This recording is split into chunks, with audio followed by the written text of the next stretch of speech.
Welcome, everybody, to another episode of the Wrestling vs. the World podcast. You're joining today, sweet if not, what the hell ever. So, it's a big history episode here. It's not going to be the most detailed episode because otherwise I'd be here all day, but seeing as how WrestleMania is almost here, I wanted to go over the entire WrestleMania history involving the guy whose career is winding down. The one and only John Cena, and all that nonsense. So I wanted to go through his history of WrestleMania.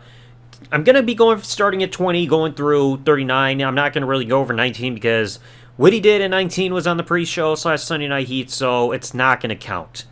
So any appearances or matches or whatever that he had at WrestleMania will be brought into this episode. So we started WrestleMania 20, John Cena versus Big Show, United States Championship. John Cena is a white-hot babyface. Fans are loving him. He's opening the pay-per-view. And this was during Big Show's U.S. title run that really sucked because he barely defended the title on TV outside maybe like 2 or 3 times since he won the title in October from Eddie Guerrero. So Cena was like white hot. He failed to become number 1 contender at the WWE Championship, the pay-per-view prior, against Big Show and Kurt Angle. So he's facing Big Show on this night after a second FU and even using his chain to knock out the Big Show. Boom. Cena wins his first ever championship in WWE. So the Dr. Thugonomics finally wins his first title. It took about almost 2 years after debuting on the main roster. Now you get to the next year. WrestleMania 21, he's going against JBL for the WWE Championship. The pay-per-view prior, he won the finals of a tournament against Kurt Angle in No Way Out, so he's the number 1 contender to the WWE Championship, especially after Batista decided to stay on Raw and go after Triple H's World Heavyweight title. So Cena's going against JBL. JBL cost him the United States title against Orlando Jordan, and then they did the whole thing of blowing up the spinner version of the belt to bring back the prior design. And then the whole rule saying that JBL can't lay a hand on Cena because there's like this big stipulation going in about the whole match's freaking status and everything like that, and even cutting off JBL's tie and stuff with the limo and all that stuff. So these two get the semi-main event here, and Cena with 1 FU defeats JBL, becomes a new WWE champion, and thank goodness, because I discussed before, JBL's WWE title run sucked.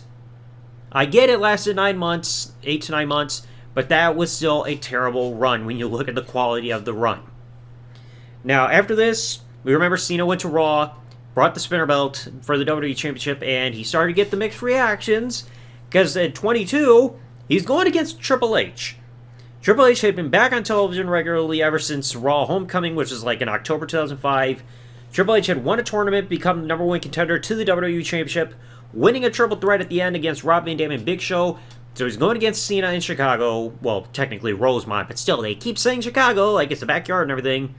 And this was one of the strongest points where people are cheering the heel and booing Cena just because they didn't like him, which felt weird because his character kind of like started to alter, but yet people started to boo him and give like really badly after he came over to Raw. But like they were really going for Triple H despite everything he had done up to this point, like hurting Big Show's hand and the whole thing with Ric Flair and blood and last minute standing match and all that stuff. So these two get the main event of WrestleMania 22, and Cena gets Triple H to tap out to the STF. Did not even take a pedigree. He gave 1 FU. Triple H kicked out, but then Cena later gets the STF, stops Triple H's one of his 2 arms from being able to be used, and Triple H with 1 good hit ends up having to tap out. Now, they were going to have a rematch the next year, WrestleMania 23, but Triple H got out because of his quad injury that he had in New Year's Revolution, so who took his place? His best friend, Shawn Michaels in Ford Field. So, because, like, Shawn Michaels had won a triple threat against Randy Orton and Edge on an episode of Raw. He's the number 1 contender, and these two even won the World Tag Team Championships together. Not that you will probably remember, because they didn't even bring the titles with them to WrestleMania. But Shawn was saying that he was going to have Cena's back up until WrestleMania, and they had the whole things with tag matches with Batista and Undertaker a couple of times, and Shawn even super kicking Cena during the tag rematch that happened, like, with the aforementioned tag team thing. So, Cena, Shawn Michaels, once again, main event. These two really, to me, stole the show. I think it's just a little bit better than Batista Undertaker. But Cena gets Shawn to tap out to the STF. They even had the whole moment where they brought in the pile driver. Yes, Cena took the pile driver on the steel steps, a move that the company had pretty much been banning / outlawing since 2000. So the rarity to see this move come back and to do it on the steel steps and everything was a big surprise. But Cena did defeat Shawn Michaels, so back-to-back WrestleMania main events being successful. Now, we remember I've talked about this also in the podcast, too. Eventually, his title reign ended due to injury several months later. And he came back at surprise at the Royal Rumble, won it, and cashed in his opportunity No Way Out against Randy Orton. But Randy got himself disqualified, so also at the same night at No Way Out, Triple H won the Elimination Chamber to become the #1 contender to the WWE Championship WrestleMania. But it became a triple threat because Cena still had the right to be #1 contender, and I believe he won a match to also get in. So Randy Orton defending the WWE Championship against Cena and Triple H. And Cena also had, I almost forgot to mention, he also had a really good entrance here because, you look at 22, you had the whole gangster thug, Chicago theme. 23 was with the sports car, and 24 came around with the marching band and wearing the jersey and everything, running down. And this match was actually really good. I think everybody can, contest to that. But at the end, Randy, luckily got away, or sneakily won the match and everything. Triple H got the pedigree on Cena, but then Randy punted Triple H in the head and then pinned Cena to retain the championship, being the unlikely chosen choice here. Now then you get to the next year, WrestleMania 25 in Houston, Texas. Cena had come back at Survivor Series, won the World Heavyweight title, and retained in any matches against Chris Jericho after Survivor Series, retained against JBL at Royal Rumble, lost the World Heavyweight Championship at the Elimination Chamber, with the winner being Edge, who had lost the WWE Championship earlier. So then it was supposed to be Big Show Edge for WrestleMania 25 for the title, but then Cena got his way in there by blackmailing Vicky Guerrero and revealing that, hey, she's actually cheating on Edge with Big Show because Edge and Vicky were married on screen at the time. So Cena's added, it's a triple threat, and Cena gets an amazing entrance here where he had all those doppelgangers on the ramps wearing his clothes, you can't see me, and just speeding down the aisle and everything. Very visual there. And Cena, at the end, he temporarily had Edge and Big Show on his shoulders for a double FU. Or they called it an AA by this point, because it's got to be family friendly here. And that's over 700 pounds combined for both men on his shoulders. But, Edge got off him because he realized Cena was not going to be able to hold the weight. FU to Big Show, FU to Edge, onto Big Show, and then pinning Big Show to become the World Heavyweight Champion yet again. So another really good show here. Then you get to 26, the next month. Cena had won the WWE Championship back at the Elimination Chamber, but then, because the original champion was Sheamus, but he last eliminated Triple H to win the championship. But then right afterwards, Vince just pops up and telling him, you gotta defend the title against Batista now. And Batista, in quick fashion, won the WWE Championship from Cena. So, one of Cena's title reigns, which was forgettable, lasted quicker than Hiccup. So now, they bring on the whole feud that Batista is pissed off that Cena was looked at as the guy, despite the fact that they both became champions on the exact same night. And Batista said, it should be about me, the spotlight's on me, and all that stuff. You can keep kissing babies and hugging fat girls and all that stuff. It just won't matter to Batista. So, they have the match at WrestleMania 26, and Cena had that Marine, type style intro before his entrance and everything. So, that was a nice touch there, too. And Cena got Batista to tap out to the STF to win back the WWE Championship. Not the main event here on this one, just like WrestleMania 25 too, but still actually a pretty good match. And then he would win the follow-up matches to send Batista out of the company for a few years, because Batista, he didn't want to be there anymore. Couldn't blame him. Then you get to WrestleMania 27, the main event. The Miz, Cena, WWE Championship. Cena got eliminated by The Miz from behind at the Royal Rumble because there was a whole botch with Alex Riley's time in there. So Cena, he was gunning for The Miz. He won the Elimination Chamber, the next pay-per-view at Elimination Chamber, to become the #1 contender. They brought in The Rock. The whole, plot, focus started to be on Cena and The Rock, and Miz, at one point, I remember it was either before or after WrestleMania, he dressed like The Rock to make people think it was him in order to get an attack on Cena. But we get Cena Miz, and Cena had another really good entrance here with the choir of people singing everything before he made his entrance. And the match initially ended in a double countout because The Miz got knocked out getting clotheslined over the barricade and smacking the back of his head on the concrete, but The Rock came out, match is restarted, there must be a winner, and because of The Rock interfering, The Miz retained the WWE Championship. So the first time Cena had lost a match at WrestleMania since 24, first time in a one-on-one capacity. And I know this was more of a lackluster one. At least somebody's career wasn't ruined here compared to 11. I keep going back to that, but it's a fact. So then you get to WrestleMania 28, the feud that was building up for a year. The match was booked ever since the night after WrestleMania 27, John Cena versus The Rock. Initially billed as once in a lifetime, which, I mean, it was if you didn't live long enough for the next match, but it was once in these people's lifetimes that watched it. But they billed it for once in a lifetime. The match had built for a year. The build was incredible, with the promos going back and forth. They even teamed together Survivor Series 2011, which was The Rock's first match since WrestleMania 20. Both men defeated Awesome Truth. They still kept building the match. One-on-one main event at WrestleMania.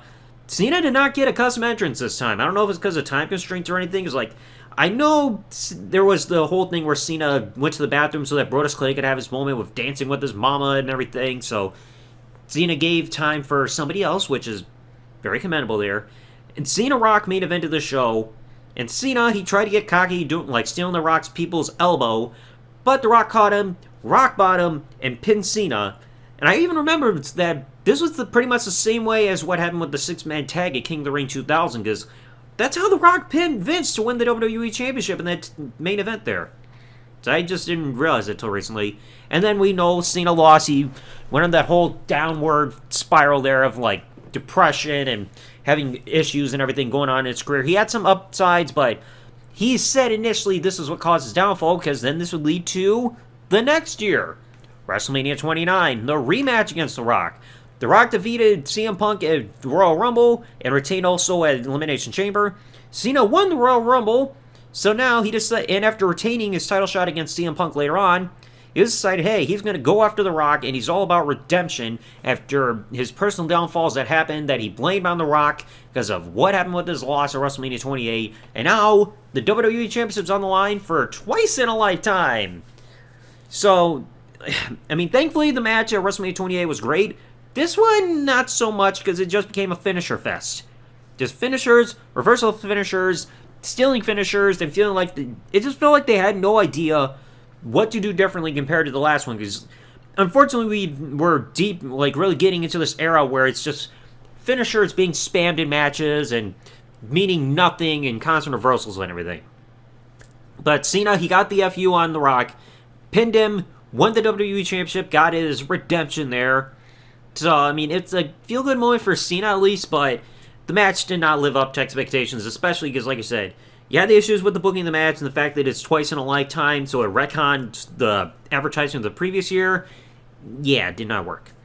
But then you get to WrestleMania 30, Cena and Bray Wyatt. Because Cena, he was going for the WWE World Heavyweight Championship against Randy Orton at the Royal Rumble, but the Wyatt family got involved. Then the next pay-per-view, Cena's in part of a 10-man or a Elimination Chamber match, and once again, the Wyatt family gets involved to eliminate Cena. And Bray's like, I'm spooky. I'm going to expose John Cena for the fraud that he is. I mean, fast forward a bunch of years. Yeah. So, first time, like the second time ever in John Cena's WWE career where at a WrestleMania he's not in a title match. But this is one where he's now not in a main event level-ish match. Because, like, again, you look at the other ones, they're either in the main event or main event worthy, at least in terms of, like, the championships and status and everything. But this time, it's not there. It's more of a middle-of-the-card pay-per-view feud. And Cena, for whatever reason, defeats Bray Wyatt. Because he was trying to get Cena to show his dark side. You're a bad man, Cena. But Cena wouldn't even use a chair. He beat Bray Wyatt. Bray Wyatt's first televised, like, loss on the main roster. I mean, we would see what happened later on, and I'll get to that in a bit, but not a good call here, even with what we see later on. Then the next year, after Cena was knocked off his perch as the guy, he starts a feud with Rusev going into WrestleMania 31. Because Cena, he failed to win the championship at the Triple Threat at Royal Rumble against Seth Rollins and Brock Lesnar. There was a confrontation backstage. It was some kind of post-show thing with Rusev. They have the match at Fastlane, and Rusev wins via technical submission because behind the referee's back, he kicked Cena in the nuts and then put him in the accolade to make him pass out. So they get this rematch at WrestleMania. Cena, I don't remember him having like a custom entrance here, just like 30 and 29 and everything. But Rusev's entrance was awesome. Like Lana coming down with the U.S. title, you got the Bulgarian flag behind her with the army troops, and then Rusev's got his own flag riding in on a tank. You can't get more badass than that. I don't care what you say. But Cena, after a miscommunication with Rusev and Lana, gets the FU on the Rusev and wins the United States title. And after also retaining them at follow-up pay-per-views, he does a whole U.S. Open challenge. So it did not do Rusev's career any favors, because we would see what would happen after this with like Lana and Ziggler and so many other things. But at least it did the United States Championship some favors, because U.S. Open Challenge, people cared about it, quality matches. Something positive came out of it. Now, 32, unfortunately, Cena was out due to injury, torn rotator cuff. He did make an appearance there, because The Rock, after he squashed Eric Rowan in an impromptu match, The Rock was getting outnumbered, like the big confrontation with the Wyatt family. But Cena, he comes out, helps The Rock out, gets rid of the Wyatt family there. So, yay, it looks like the Bad Blood's healed from a few years prior. But then you get to 33. Cena and Nikki Bella versus Maryse and The Miz in a mixed tag match. Because Cena, he was like a prominent member with like Total Divas. I can't remember if Total Bellas was around at this time, because again, I never watched it. But The Miz was taking, and Maryse were taking shots at Cena and Nikki because of their relationship and the house rules and the fact that they've been dating for so long and Cena just would not put a ring on it. Shows that he doesn't listen to Beyonce, and I don't blame you. But they had this mixed tag match because Cena is just tired of them being like, oh, you guys are pussies, and you blame everybody else for your own downfalls. Like, oh, you guys got on our case for not having any kids. You guys been married for a while. How many kids you got? It took a while for Miz to finally nutting and have some, but still. So they had the mixed tag match. Cena and Nikki pretty much hand Maryse and The Miz their asses. Like, Miz got some offense, but like he was just spending too much time showboating everything, because that's the only thing he's good for. But Cena and Nikki win. Then afterwards, Cena proposes to Nikki, and they get engaged, but never make it to the altar. They got close, but not quite. So at least Cena had another WrestleMania moment. Then the next year, WrestleMania 34, a match we had been waiting for, because these two had not faced each other one-on-one since October 2006 on a random episode of Raw. John Cena and The Undertaker. Because Cena, he did not have an opponent, and he decided he wanted to make his own, so he started calling out The Undertaker. Started doing stuff with Kane, brought up social media, saying, oh, you're not worn down, you're doing videos of exercise and stuff on your wife's Instagram page. Which, of course, I don't think they named saying Michelle McCool, but kept calling out The Undertaker, saying, hey, you're not really done, come on, face me. So 34 happens, Cena thinks he's going against Undertaker, but then out comes Elias, doing the intro of House of the Rising Sun, do-do-do-do-do, you know, that whole thing. But then he takes out Elias, and Cena's like, I'm not getting my match.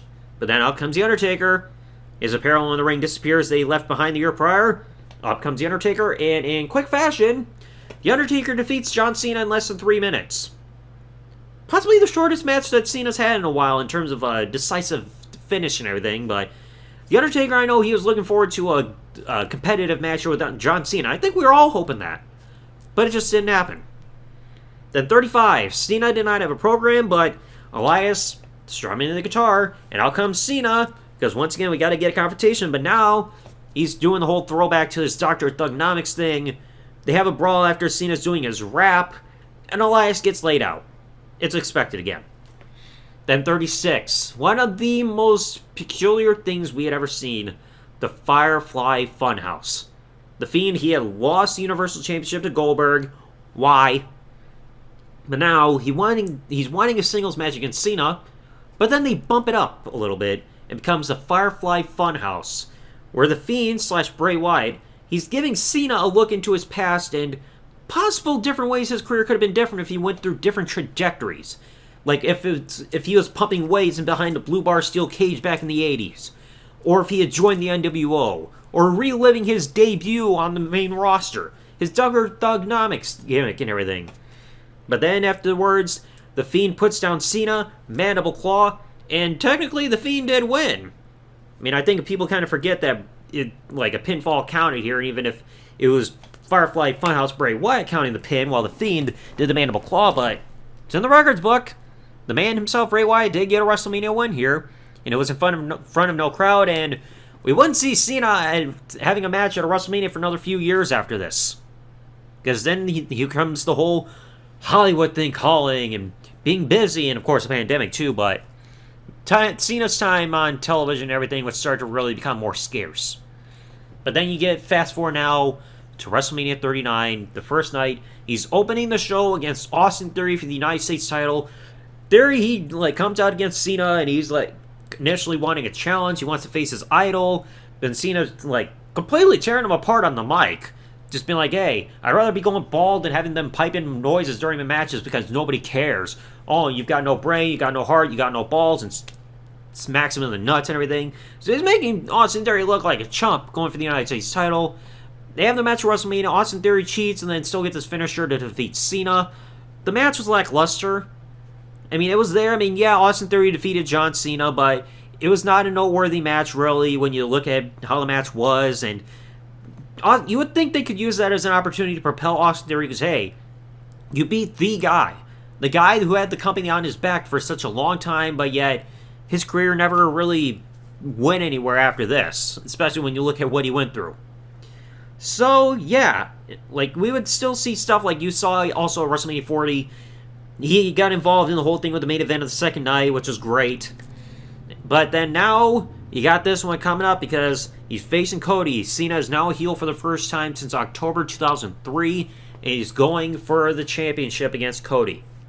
Can Cena make it number 17? Or technically, would it be 18? Because technically, the Universal Championship, last I checked on WWE's website, recognizes that as an active championship. So it's technically not unified or retired fully if it's still listed as an active title. So if he wins this WrestleMania, would it be a 17-time champion because it's one belt? Or would it technically be 18 because it's two active championships representing one title at the same time? It's got to make you wonder. So yeah, that's a pretty extensive history for one man to go through in a lot of notable matches here. Title matches, main events, like some iffy matches, but like they have some kind of element of being memorable. Like I said, with Bray at 30, the mixed tag kind of at WrestleMania 33 because of the proposal at the end, stuff like that. So I mean, that's a pretty extensive like resume for WrestleMania history for a man. And now, like I say, he's going up against Cody for his last WrestleMania ever. Let's see what will actually come in store for us. So anyway, let me know your thoughts in the comment section below. What have you all thought about John Cena's entire history at WrestleMania? What would be your favorite match/moment? And what is your least favorite match/moment involving John Cena? Let me know in the comment section below. If you enjoyed today's episode, folks, please remember, leave a like, subscribe with that bell turned on here on YouTube for keeping update on uploads and everything. And comment what you thought below, and I'll catch you guys next time. Thanks for listening, folks. Like, comment, subscribe. Peace out, and good day, everybody.